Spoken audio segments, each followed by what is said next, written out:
সাপ্তাহিক ছুটির দিনে অমর একুশে বইমেলার শিশু প্রহরে ছিল শিশু কিশোরদের ভিড়। এদিন চিত্রাঙ্কন প্রতিযোগিতা আর পাপেট শোতে মেতে ওঠে শিশুরা।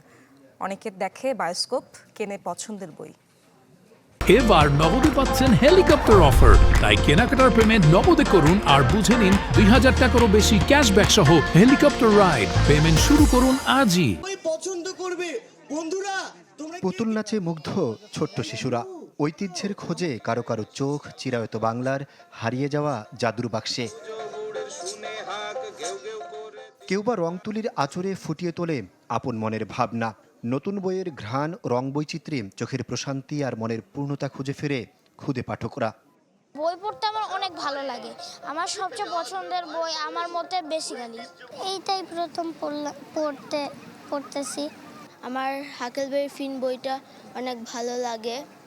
পরিবারের ছোট্ট সদস্যদের বইয়ের সাথে পরিচয় করিয়ে দিতে অভিভাবকরা তাদের নিয়ে আসেন বইয়ের ভুবনে।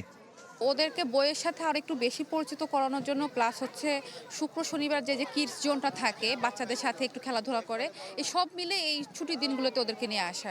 সব বাচ্চারাই অপেক্ষা করে কবে বইমেলাটা হবে, সেটা শীতে না গরমে সেটা বিষয় না। বিষয়টা হলো যে বাচ্চারা চিন্তা করে বইমেলাটা যেতেই হবে।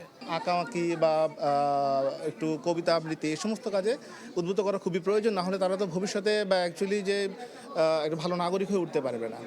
ফাল্গুনের এই রৌদ্রোজ্জ্বল প্রকৃতিতে পাঠক লেখকদের মিলন মেলার বড় অংশ জুড়ে ছিল তরুণ তরুণীরা। সময়ের পরিবর্তনে গরমে কিছুটা অনভ্যস্ত হলেও আয়োজনে সন্তুষ্ট তারা।